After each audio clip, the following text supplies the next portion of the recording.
चलो जी। बिस्मिल्लाहिर्रहमानिर्रहीम। बाकी तो कंप्लीट है अपना। आज मैं कोशिश करूंगा कि स्पेशली पाकिस्तान मूवमेंट जिसमें ईयर्स बिटवीन 1857 टू 1947 प्रीसाइज उसको किया जाए कि उस हवाले से जो मेजर इवेंट्स हैं या जो चीज़ें हैं वो मैं कोशिश करूंगा आपके साथ शेयर करें। तो 1857 very important year in the history of the subcontinent. Why? क्योंकि इसमें हम देखते हैं कि वार ऑफ इंडिपेंडेंस जिसको आप जंग आज़ादी कहते हैं, इसने जो नेक्स्ट हिस्ट्री थी सब कॉन्टिनेंट की उसको डिफाइन किया। और इसके बाद एक चीज़ क्लियर हो गई कि अगला जितना भी है 90 ईयर्स का पीरियड, उसमें 3 स्टेक होल्डर जो है उनकी बहुत ज़्यादा अहमियत है। उसमें फर्स्ट ऑफ ऑल इंग्लिश, जिनको आप मास्टर कहेंगे, जो हुक्मरान थे, और उसके बाद हिंदूज एंड मुस्लिम। इसी चीज़ को मद्देनज़र रखते हुए हम देखेंगे at initial stages sir Syed Ahmad Khan उन्होंने कोई बात नहीं की टू नेशन थ्योरी या इस तरह की। जब भी वो बात करते थे that was about the welfare and wellbeing of the Indians, उसमें कोई इस तरह का हमें चीज़ नज़र नहीं आती Hindus Muslims. But with the passage of time, specially in the year of 1867 जिसमें उर्दू हिंदी कंट्रोवर्सी, उसके बाद उन्होंने अपना माइंड जो है उसको चेंज किया।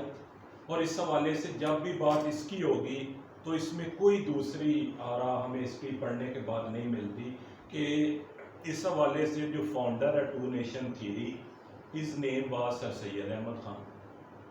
सर सैयद अहमद खान ने इस टाइम के दौरान मैं समझता हूँ बड़ी कंस्ट्रक्टिव सर्विसेज उन्होंने दी। क्यों? क्योंकि मैं ये समझता हूँ लीडर वो होता है जो राइट टाइम पे राइट डिसीजन ले। उन्हें इस चीज़ का अंदाज़ा था कि चूँकि 1857 के बाद Muslims were declared as worst enemy of the English, तो हमने इनके साथ रिकॉन्सिलिएशन करनी है और साथ एजुकेशनल लेवल पे बूस्ट करना है। तो इस हवाले से उन्होंने 1859, 1861, 63 उसमें इंस्टीट्यूशंस को आगाज़ किया, एजुकेशनल इंस्टीट्यूशन। अच्छा, सर सैयद की शख्सियत का प्लस पॉइंट जो मेरे करीब है, अभी थोड़ी पहले भी बात हुई बजट पे भी, तो मैं उसको इस तरह प्रिसाइज करूँगा कि पाकिस्तान में बजट पे अच्छी प्लानिंग प्रोग्राम होता है, लेकिन बात है हमारा डिफरेंस है थ्योरी एंड प्रैक्टिस। जब भी आप 1947 से ऑनवर्ड्स बात करेंगे पाकिस्तान में आपको थ्योरी बहुत नज़र आएगी, प्रैक्टिस पे हम जब कंपैरिजन करते हैं विद अदर नेशंस तो हमें हमारे नताइज अच्छे नहीं लगते। तो बहरहाल he was a practical man. उन्होंने थ्योरी पहले ये दी कि मुसलमानों को एजुकेशन हासिल करनी चाहिए, जिस हवाले से अलीगढ़ मूवमेंट का आगाज़ हुआ, और फिर उन्होंने practically educational institution different major cities of the subcontinent उसमें इस्टेब्लिश भी की। अब एक जनरल परसेप्शन है specially in the students of in the mind of the student of natural sciences, science वगैरह, कि ये डेट्स वगैरह का बहुत इशू है। तो मैं उनको अमूमन most of the time class में ये सजेस्ट करता हूँ कि अगर आप कोशिश करें डेट्स को सीक्वेंस के साथ याद करने का तो कोई मुश्किल नहीं। मैं आपको थोड़ा सा इस हवाले से प्रैक्टिकली बताता हूँ। The year was 1877। तो सारे पाकिस्तानियों के या जिन्होंने हिस्ट्री पढ़ी उनके ज़हन में पहले आता है द बर्थ ईयर ऑफ अल्लामा इकबाल। अच्छा, इसके बाद इसी को हम रिलेट करेंगे कि 1875 में जो MEO स्कूल बना उसको अपग्रेड किया गया। अच्छा, इसी से हम रिलेट करेंगे कि Syed Ameer Ali who was the first जज of from Muslim community, high court के कलकत्ता के, उन्होंने सेंट्रल नेशनल एसोसिएशन जो है उसको बनाया। तो जब स्टूडेंट इवेंट को इस हवाले से लेंगे तो मैं नहीं समझता बड़ा थोड़े टाइम में स्टूडेंट्स को डेट भी याद होती है, और इसको हमने प्रैक्टिकल भी किया है क्लास पे, शुक्र अल्हम्दुलिल्लाह उसके नताइज हमेशा अच्छे रहते हैं।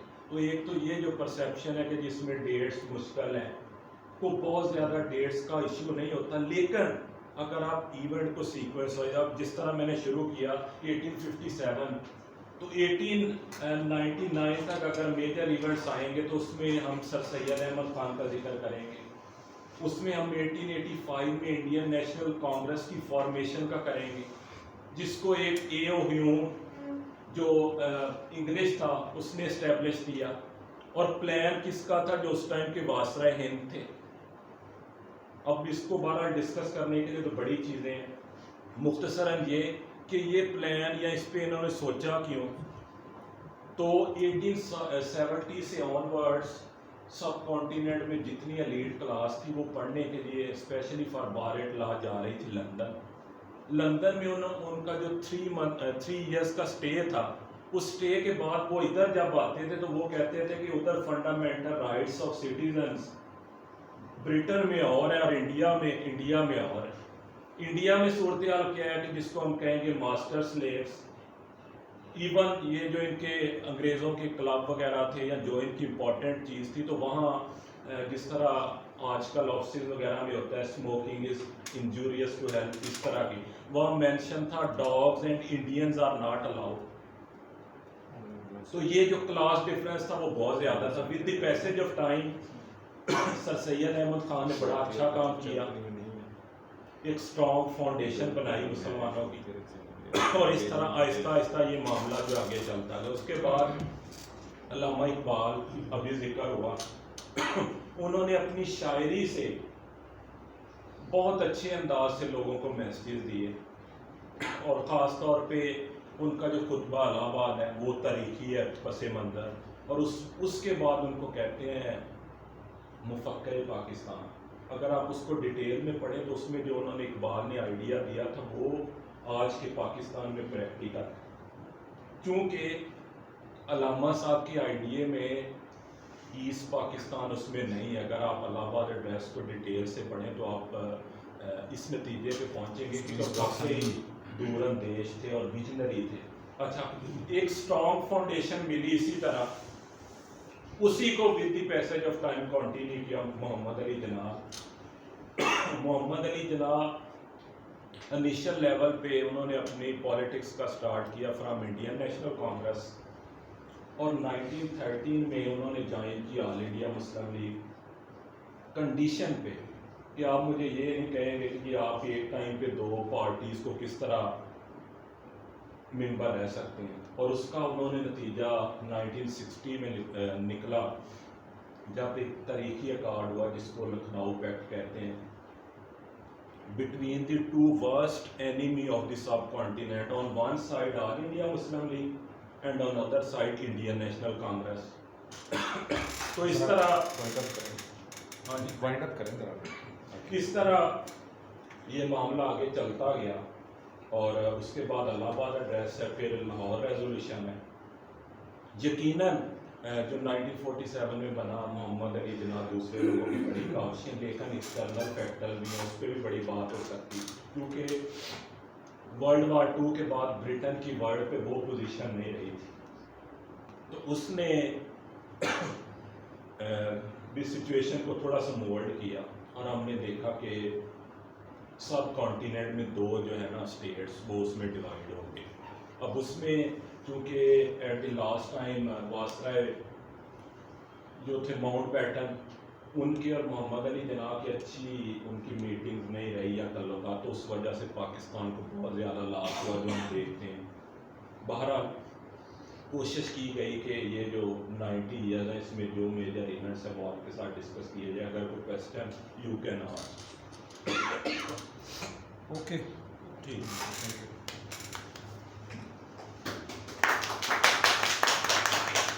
شہزاد صاحب نے کویسچن روک دیے ہیں، ان کہہ رہے جلدی جلدی وائنڈ اپ کریں۔ ویڈیو کیمپیسیا کے بعد آپ لوگ